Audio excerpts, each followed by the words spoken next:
अस्सलाम वालेकुम dear students, I hope आप सब ठीक होंगे। मैं आपकी टीचर सिद्रा ख़ान और आज हम नया टॉपिक करेंगे क्रैकिंग ऑफ पेट्रोलियम, जो कि चैप्टर 7 से है। तो सबसे पहले हम इसके टॉपिक को क्रैक करते हैं कि इसका क्या मतलब है। तो क्रैकिंग का मतलब है हमारे पास ब्रेक डाउन।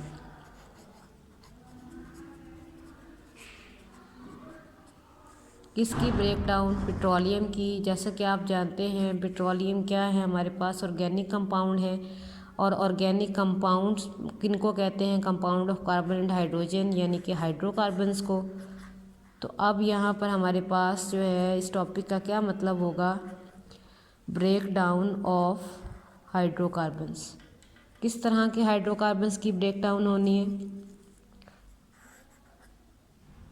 हायर, क्योंकि कोई बड़ी चीज़ हमारे पास होगी उसी को हम छोटी चीज़ में तोड़ेंगे। अब ब्रेक डाउन किस तरह होगी? इसकी ब्रेक डाउन किसकी मदद से होगी? High temperature and high pressure.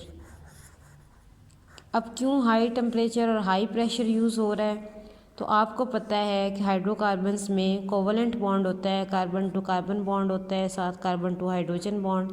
तो जब हमने इसको ब्रेक करना है तो उसके लिए हमें टेम्परेचर चाहिए, और वो ज़्यादा इफ़ेक्टिव कब होगा? जब उस पर हाई प्रेशर अप्लाई होगा। तो ये तो है हमारे पास किसकी क्रैकिंग, हमारे पास टॉपिक की। अब हम इसकी डेफिनेशन अगर हम देखें तो उसकी डेफिनेशन क्या होगी? अब डेफिनेशन की बात करें तो वो क्या है? Thermal decomposition of higher hydrocarbons having high boiling point into variety of lower hydrocarbons having low boiling point, जिसको हम कहते हैं वोलेटाइल, इज कॉल्ड क्रैकिंग। अब हमने देखा कि जब हमने बात की थी कि टेम्परेचर की बात, तो आपको पता है कि जब भी टेम्परेचर की बात होती है तो ऐसी क्रैकिंग को हम क्या कहते हैं, ऐसी डिकम्पोजिशन को हम कहते हैं थर्मल डिकम्पोजिशन। तो इसीलिए ये क्या है? Thermal decomposition of. और हमने हाइड्रोकार्बन की भी बात की थी कि वो हाई होंगे, higher hydrocarbons having high boiling point into variety of lower hydrocarbons having low boiling point. जब भी लो बॉइलिंग पॉइंट होगा तो वो वोलेटाइल होगा। वोलेटाइल का मतलब है जल्दी से उड़ जाना, क्योंकि अब हम यहाँ पे बना क्या रहे हैं, हमें क्या ज़रूरत है? हम यहाँ पे बना रहे हैं पेट्रोल, गैसोलीन। तो गैसोलीन का आपको पेट्रोल का पता है कि जब भी उसको हम खुला रखें तो थोड़ी देर बाद ही वो काफ़ी ज़्यादा कम हो चुका होता है। अब क्रैकिंग की बात आई है तो उसकी कोई ना कोई एग्जाम्पल भी होगी। एग्जाम्पल हमने क्या यूज़ की है? C16H34। तो अब इसको हम क्या कहते हैं? 10 को हम क्या, 6 को हम कहते हैं हेक्सा, 10 को हम क्या कहते हैं? डिकेन। तो इसका नाम होगा हेक्सा डिकेन। हेक्सा 6 के लिए, डेका 10 के लिए, और एन यूज़ किया है हमने किसके लिए? हाइड्रोकार्बन के लिए। कल भी मैंने आपको बताया था कि आपने किस तरह करना है, CnH2n+2 से। एन हमें पता है 16 है, एच हमारे पास 2, फिर 16+2, तो क्या बन जाएगा? H 16 2 32 + 2 = 34, यानी हाइड्रोजन कितने होंगे? 34 होंगे। अब हमें पता है कि हमने क्या किया? Thermal decomposition. तो हीट अप्लाई की है, कितनी हीट होगी? 700 डिग्री सेल्सियस। क्या बना? 7 वाला एक हाइड्रोकार्बन बना है हमारे पास। ये भी अगर हम चेक करें तो ये भी CnH2n+2 के फार्मूले पे पूरा होता है, यानी ये अल्केन है हमारे पास। तो इसको हम क्या कहेंगे? 7 वाले को हम कहते हैं हेप्टेन। इसके अलावा हमारे पास क्या है? एक 3 मॉलिक्यूल्स हमारे पास इसके निकलेंगे, इसको हम कहते हैं इथीन, क्योंकि वैसे तो इथेन है, डबल बॉन्ड की वजह से इसका नाम क्या हो गया? इथीन। और ये 3 कार्बन्स हैं, 1 2 और 3, तो इसका नाम क्या है? प्रोपीन। प्रोपीन क्यों है? Due to double bond. इन जो है वो किसको शो कर रहा होता है? डबल बॉन्ड को शो कर रहा होता है। तो इस तरीके से हमने क्या किया? हमने हायर हाइड्रोकार्बन को लोअर में चेंज कर दिया, और साथ में हमारे पास ये दो क्या हैं? बाय प्रोडक्ट्स हैं। हमें चाहिए तो ये वाला था, लेकिन हमें साथ क्या मिले हैं? बाय प्रोडक्ट्स भी मिले हैं। अब इनका भी हमें फ़ायदा होता है, ये हम आगे जाके देखेंगे कि किस तरह हमें इनका फ़ायदा हो रहा है। अब हमारे पास किस तरह के बाय प्रोडक्ट्स हमें मिलते हैं, या किस तरह का हमारे पास हेप्टेन या जो हमारे हाइड्रोकार्बन आ रहा है वो किस तरह का होगा, ये डिपेंड करता है कि हम क्रैकिंग किस तरह की करते हैं। क्रैकिंग क्या हम सिर्फ और सिर्फ टेम्परेचर यूज़ कर रहे हैं, या हम कैटलिस्ट यूज़ कर रहे हैं, या स्टीम यूज़ कर रहे हैं। तो इस तरीके से हमारे पास जो प्रोडक्ट्स आएंगी वो भी डिफरेंट आएंगी। तो अब हम देखते हैं कि हमारे पास क्रैकिंग की कितनी टाइप्स हैं। टाइप्स ऑफ क्रैकिंग में हमारे पास क्रैकिंग की 3 टाइप्स हैं। फर्स्ट ऑफ ऑल हमारे पास क्या है, थर्मल क्रैकिंग। थर्मल से ही हमें पता चल रहा है कि यहाँ पर क्या होगा, हाई टेम्परेचर यूज़ करेंगे हम लोग। उसके बाद आ गया हमारे पास कैटालिटिक क्रैकिंग। कैटालिटिक का मतलब है कैटलिस्ट, कोई ना कोई हम क्या यूज़ करेंगे, यहाँ पर कैटलिस्ट यूज़ करेंगे। उसके बाद हमारे पास आ गया स्टीम।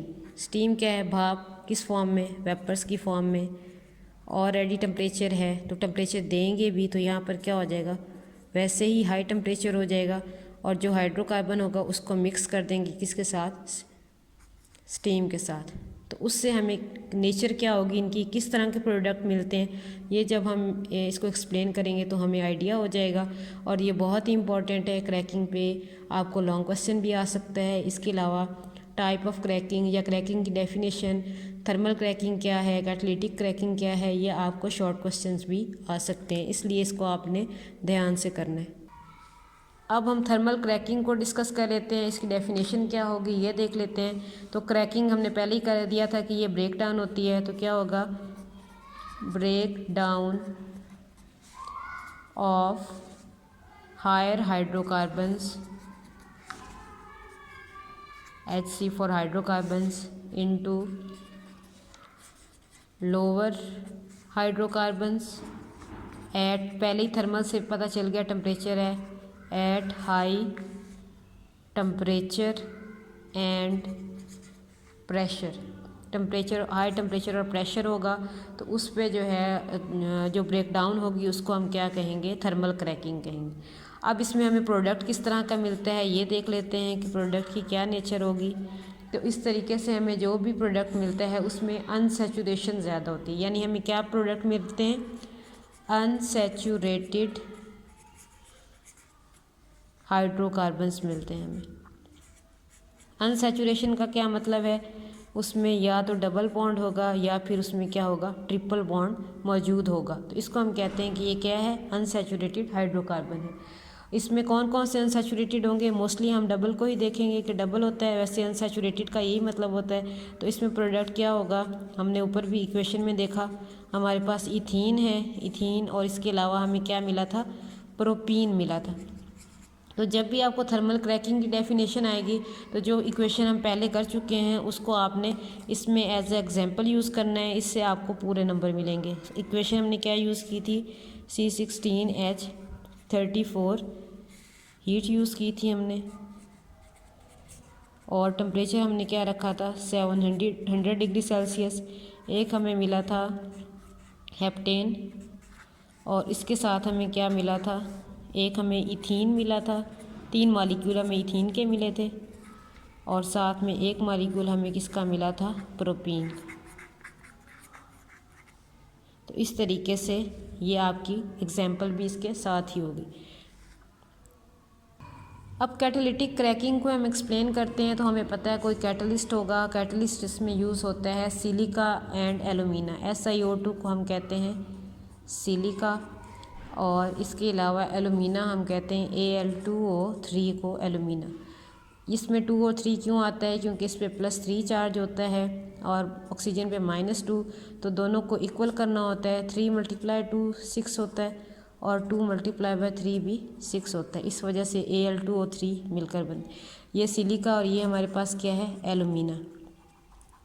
फर्स्ट में आपको याद होगा कि आपने एक्टिवेशन एनर्जी के बारे में पढ़ा था कि फॉर एग्ज़ाम्पल ये हमारे पास एक ग्राफ है, ये एनर्जी है, तो इसमें आपने ये पढ़ा था कि ये रिएक्टेंट है और ये प्रोडक्ट, यहाँ से ये रिएक्टेंट की एनर्जी है, ये प्रोडक्ट की एनर्जी है, और यहाँ से यहाँ तक क्या है, इसको हम कहते थे एनर्जी ऑफ एक्टिवेशन। तो अब क्या होता है कि रिएक्टेंट के पास इतनी एनर्जी हो कि वो इस बैरियर को क्रॉस करे तभी वो प्रोडक्ट में चेंज होगा। लेकिन कैटलिस्ट का काम क्या होता है, कैटलिस्ट क्या करता है, वो इस पाथ को छोटा कर देता है। जब ये छोटा हो गया तो ज़्यादा से ज़्यादा मॉलिक्यूल जो हैं वो कन्वर्ट होंगे। तो इसका मतलब है इसमें अब क्या रिड्यूस होगा, कंडीशंस इतनी ज़्यादा हमें नहीं लेने पड़ेंगी स्वेयर वाली, इसमें टेम्परेचर भी रिड्यूस हो जाएगा और प्रेशर भी क्या हो जाएगा, रिड्यूस हो जाएगा। अब कितना टेम्परेचर हो जाएगा, पहले हमने 700 पढ़ा था, अब कितना हो गया 500 डिग्री सेल्सियस। और प्रेशर उसमें मेंशन नहीं था, यहाँ पर 2 एटमॉस्फेयर इतना ज़्यादा प्रेशर नहीं है, तो इसमें टेम्परेचर और प्रेशर दोनों क्या हो गए, लो। तो इसको हम कैसे डिफ़ाइन कर सकते हैं, higher hydrocarbons can be cracked at low temperature. अब इसको हम लो टेम्परेचर कह सकते हैं, at low temperature 500 degree Celsius and low pressure 2 atmosphere in the presence of catalyst. वो कौन सा कैटलिस्ट है, mixture of silica and alumina, it is known as catalytic cracking. अब इसमें प्रोडक्ट हमें किस तरह का मिलेगा वो देख लेते हैं। इसमें जो प्रोडक्ट हमें मिलता है वो हमें मिलता है गैसोलीन मिलती है, यानी पेट्रोल मिलता है of higher octane number. Octane number को मैं अभी आपको डिफ़ाइन करूँगी, यानी ये जो हमें octane number, higher octane number को आप सिंपल ये समझ लें कि इससे जो हमें पेट्रोल मिल रहा है, गैसोलीन मिल रही है, गैसोलीन को क्या कहते हैं, पेट्रोल भी कहते हैं। तो इससे जो हमें गैसोलीन मिल रही है उसकी क्वालिटी क्या है, गुड है। जितना ऑक्टेन नंबर ज़्यादा होगा उतनी क्वालिटी क्या होगी, अच्छी होगी, गुड होगी, बेस्ट होगी। तो कैटालिटिक क्रैकिंग से हमें जो पेट्रोल मिलता है वो अच्छी क्वालिटी का होता है। अब हम बात करते हैं स्टीम क्रैकिंग की। स्टीम की मदद से जो हमने ब्रेक डाउन करनी है उसको हम क्या कह रहे हैं, स्टीम क्रैकिंग कह रहे हैं। स्टीम क्या है, भाप है। भाप को अगर हम वैसे बात करें तो इंग्लिश में हम उसकी क्या कहेंगे, वेपर्स हैं। वेपर्स के साथ मिक्स करेंगे हाइड्रोकार्बन्स को, हायर हाइड्रोकार्बन, तो जाहिर है उनको भी किस फॉर्म में मिक्स करना पड़ेगा, वेपर्स की फॉर्म में। तो जब इनको वेपर्स में चेंज करना है तो ऑब्वियसली हमें टेम्परेचर क्या करना पड़ेगा, हाई करना पड़ेगा। टेम्परेचर यहाँ पर क्या हो जाएगा, हाई।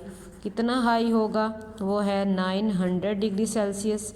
और ये कितनी देर के लिए हीट करना है, शॉर्ट पीरियड के लिए हीट करना है। इसको कितना हीट करना है, शॉर्ट पीरियड के लिए इसे हीट करना है। और उसके बाद क्या करना है, उसको कूल कर लेना है फ़ौरन से ही, कूल्ड रैपिडली। तो इससे जो हमें हाइड्रोकार्बन मिलेंगे उसको हम कहेंगे कि स्टीम क्रैकिंग हुई है। इसमें जो प्रोडक्ट हमारे पास आएगा वो क्या होगा, लोअर अनसैचुरेटेड हाइड्रोकार्बन। अनसैचुरेशन का मतलब मैंने आपको समझा दिया। यहाँ पर क्या होगा, कोई डबल बॉन्ड होगा। इसमें भी वैसे प्रोडक्ट हमें मिलेंगे जैसे इथीन और प्रोपीन वगैरह।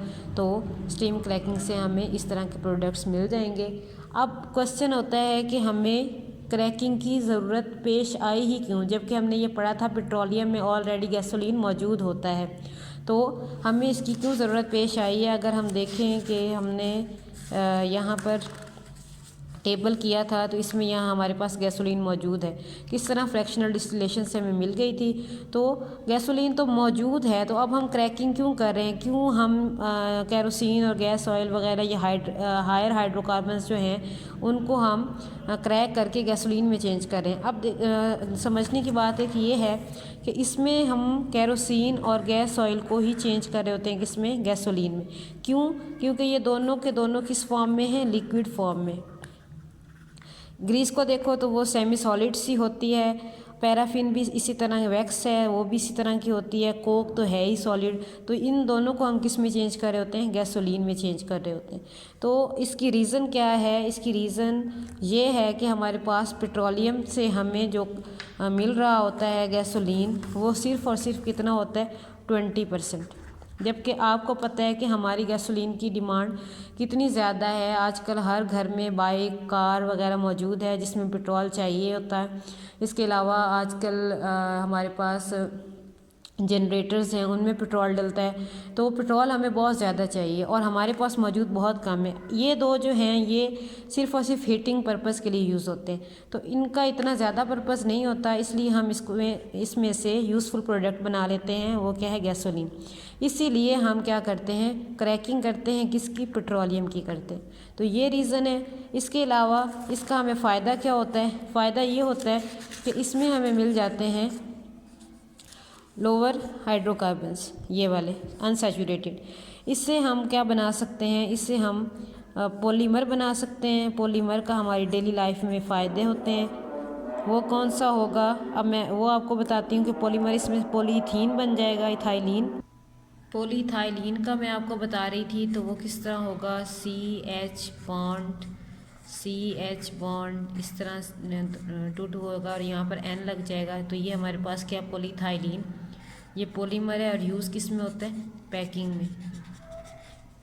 जो आपके पास ये शॉपिंग बैग्स होते हैं या फिर वो छोटे छोटे होते हैं, शीट्स होती हैं जिनसे आप लंच बॉक्स वगैरह कवर कर लेते हो, तो वो किसके बने हुए होते हैं, वो पॉलीमर के ही बने होते हैं। तो इससे बेंजीन, अल्कोहल, फिनोल वगैरह हमें इजीली मिल जाती है। अब क्रैकिंग हमने अपना कंप्लीट जो है वो डिस्कस कर लिया है कि उसकी डेफिनेशन क्या है, उसके टाइप्स क्या हैं, ज़रूरत क्यों पेश आई और उसके फ़ायदे क्या हैं। अब हम डिस्कस करेंगे रिफॉर्मिंग को। अगर मैं आपको इसका मतलब समझाऊं तो रिफॉर्मिंग का मतलब क्या होता है, कोई ना कोई चेंज करना किसी चीज़ में ताकि वो किसी अच्छी चीज़ में बदल जाए या उसकी क्वालिटी को इम्प्रूव करने के लिए हम क्या करते हैं, रिफॉर्मिंग करते हैं, टू इम्प्रूव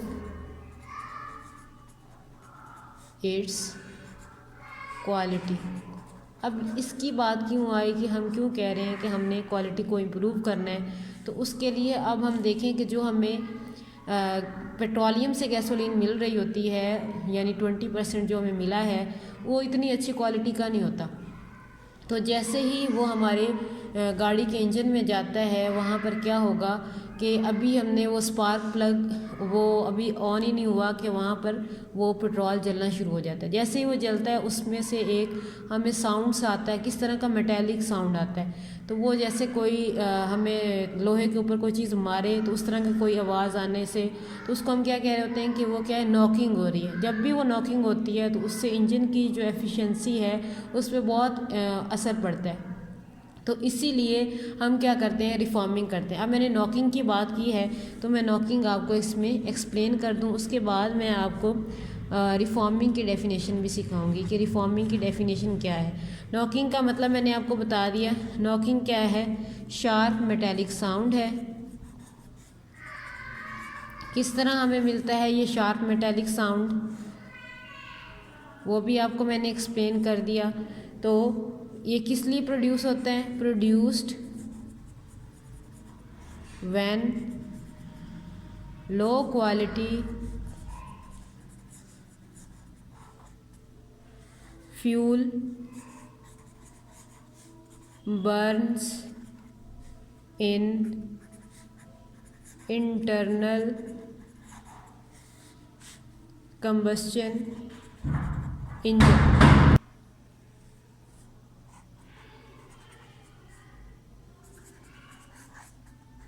तो यही बात मैंने आपको पहले ही बता दी है कि जैसे ही लो क्वालिटी गैसोलीन वो बर्न होगी उसमें इंटरनल इंजन में किस तरह होती है कि अभी स्पार्क, यानी कि अभी मोटरसाइकिल की बात करें तो अभी उन्होंने एक मोटरसाइकिल स्टार्ट करके किक मारी नहीं कि उससे पहले ही वहाँ पे कोई मेटालिक साउंड सा आना शुरू हो जाता है, क्योंकि वो पहले ही जो उसकी फ्रैक्शन अच्छी नहीं होती वो ऑलरेडी बर्न करना शुरू कर देती है।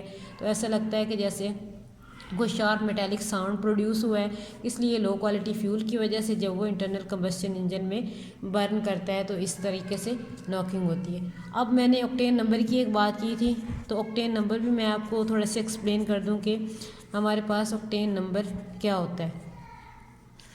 अब जैसे कि ऑक्टेन, ऑक्टा मीन्स 8, ये एन का मतलब भी यही है, हाइड्रोकार्बन है कौन सा, अल्केन, जिसमें कोई अनसैचुरेशन मौजूद नहीं है। तो अब किस तरह की ये हाइड्रोकार्बन होगी इसको हम देखते हैं। अब परसेंटेज, अब हम परसेंटेज की बात करेंगे। Percentage of branched chain hydrocarbon,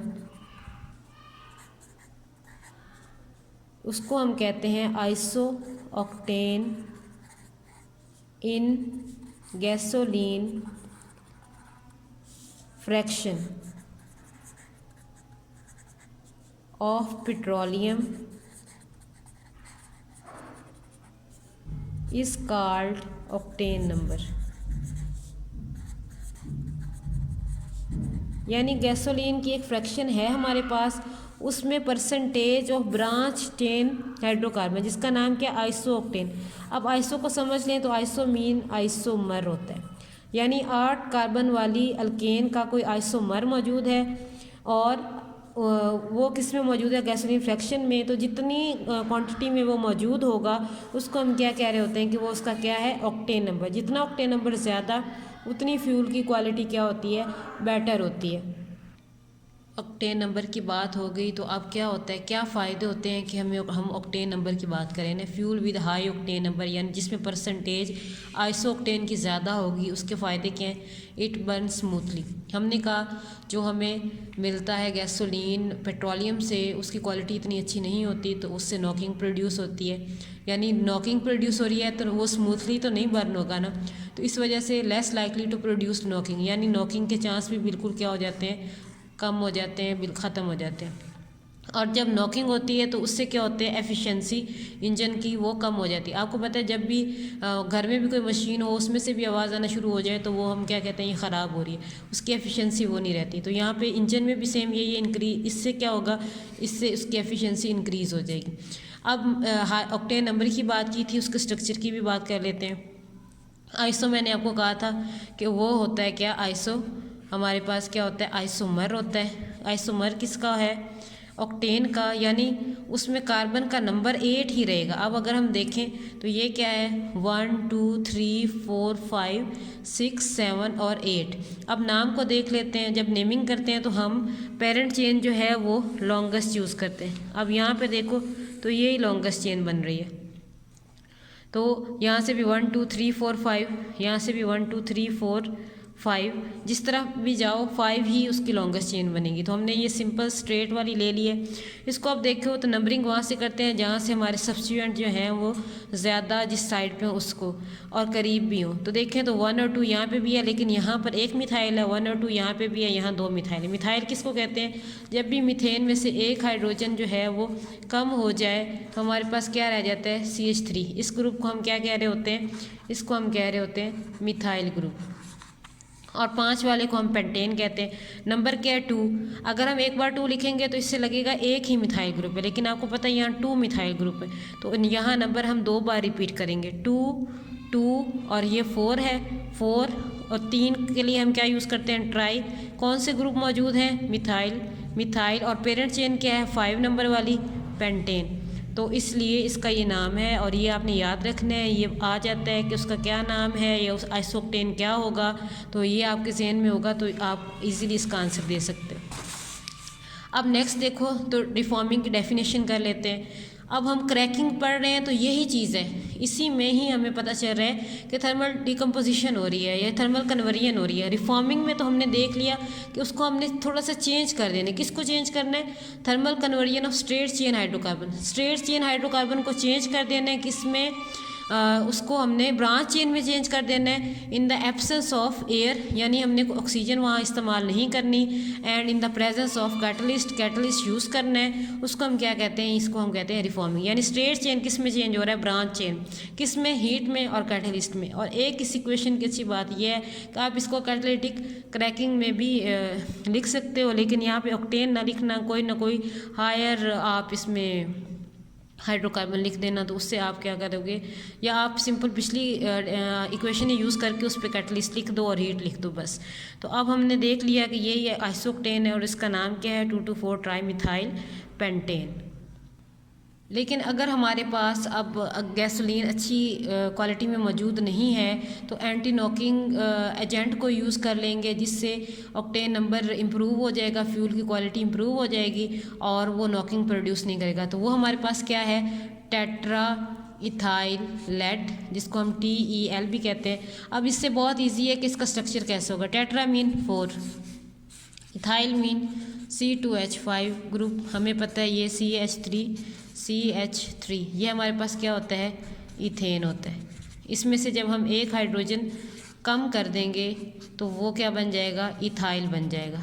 तो इथाइल किस तरह होगा, CH3CH2, और इसको अगर हम एक साथ लिखें तो वो हमारे पास बनता है C2H5। तो मैंने ये लिख दिया C2H5, क्योंकि टेट्रा है तो 4, और लेड के लिए हम लिखते हैं Pb, तो लेड के लिए क्या यूज़ होता है Pb।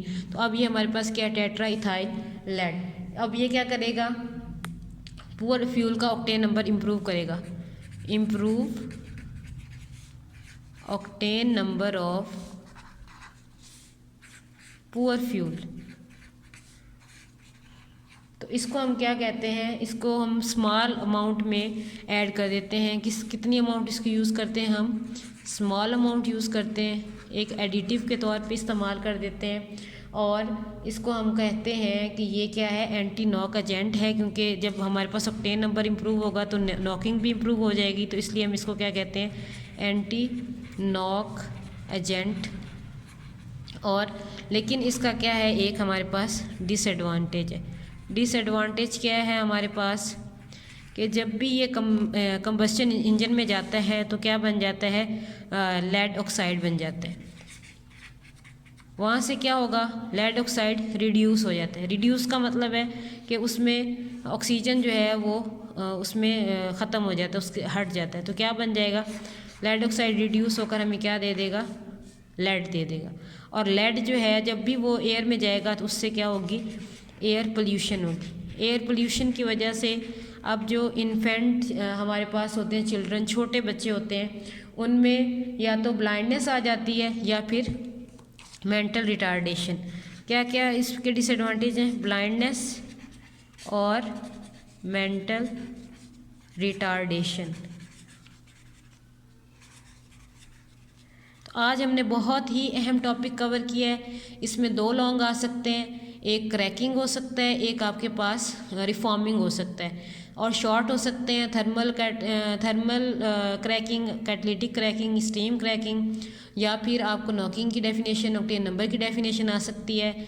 इसी तरह रिफॉर्मिंग की डेफिनेशन आ सकती है, टेट्रा इथाइल लेड क्या है ये पूछा जा सकता है। इसके अलावा आपने इसके MCQs भी आपको आ गए कि इसमें जो हमारे पास ऑक्टेन नंबर है उसमें आइसो ऑक्टेन क्या होगी हमारे पास, और इसके अलावा एंटी नॉक एजेंट का नाम क्या है ये आप इजीली बता सकते हो। तो इस तरीके से आपका MCQ भी तैयार हो जाएंगे। इंशाल्लाह आप जब एक बार ये वीडियो सुन के एक बार इसे पढ़ेंगे तो आपको ये अच्छे से तैयार हो जाएगी। And see you later, next video में मिलते हैं। अगर आपका कोई सवाल हो तो ज़रूर कमेंट सेक्शन में लिखें, मैं उसका ज़रूर जवाब दूँगी। अल्लाह हाफिज़।